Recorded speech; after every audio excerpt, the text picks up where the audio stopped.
Capítulo 2. Um presidente de Câmara. A importância. Senhor, isso nada representa? O respeito dos nércios, a estupefação das crianças, a inveja dos ricos, o desprezo do sábio. De Bernard. Felizmente para a reputação do senhor terrenal como administrador, uma imensa parede de sustentação era necessária ao passeio público que ladeia a colina, a uma centena de metros acima do curso do Doubs. O passeio deve a esta admirável posição uma das vistas mais pitorescas da França. Mas a cada primavera, as águas da chuva o sulcavam, escavam ravinas e tornavam impraticável. Este inconveniente, sentido por todos, colocou o senhor terrenal na favorável necessidade de imortalizar sua administração por um muro de 6 metros de altura e 60 ou 80 metros de extensão. O parapeito dessa parede, pelo qual o senhor terrenal teve de cumprir 3 viagens a Paris, pois o penúltimo ministro do interior se declarava inimigo mortal do passeio de Verrières, eleva-se agora a 1,5 metros acima do solo. E, como para desafiar todos os ministros presentes e passados, foi naquela ocasião guarnecido com lajes de pedras de cantaria.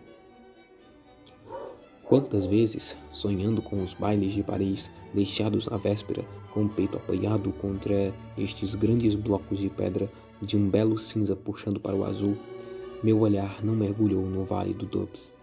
Além, sobre a margem esquerda, serpenteiam 5 ou 6 vales, no fundo dos quais a vista distingue com nitidez pequenos regatos.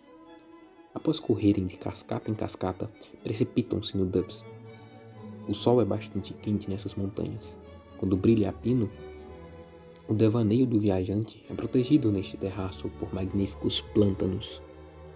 Seu crescimento rápido e sua bela folhagem que se aproxima da tonalidade azulada são devidos à terra para ali trazida, que o presidente fez colocar atrás de sua imensa parede de sustentação, pois, malgrado a posição do Conselho Municipal, ampliou o passeio mais de 2 metros, embora ele seja um radical e eu liberal.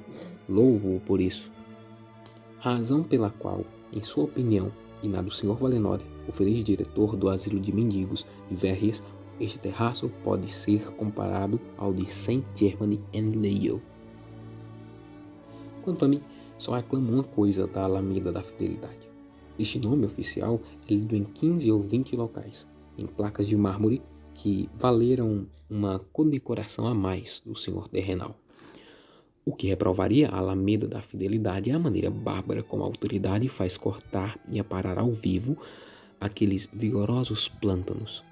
Em vez de se parecerem por suas copas baixas, redondas e achatadas com a mais vulgar das hortaliças, melhor ficariam se tivessem as formas magníficas com que são vistos na Inglaterra.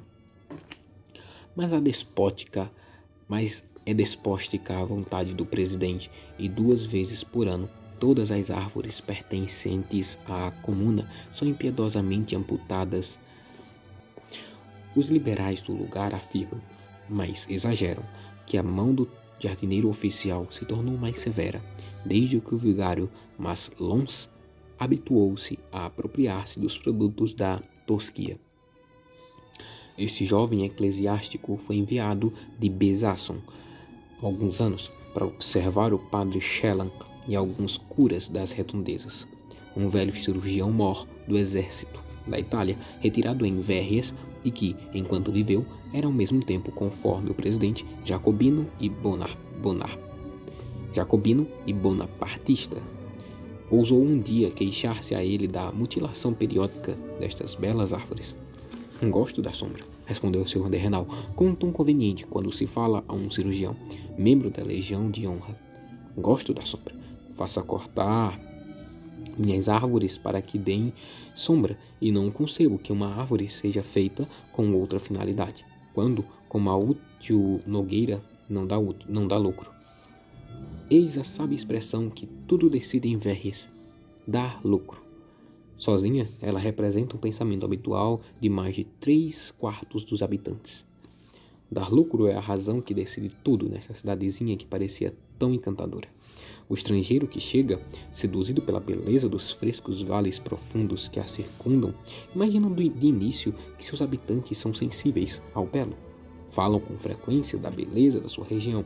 Não se pode negar que se preocupem com ela, mas isso é porque atraem alguns estrangeiros cujo dinheiro enriquece os donos dos albergues, o que, pelo mecanismo dos impostos, dá lucro à cidade.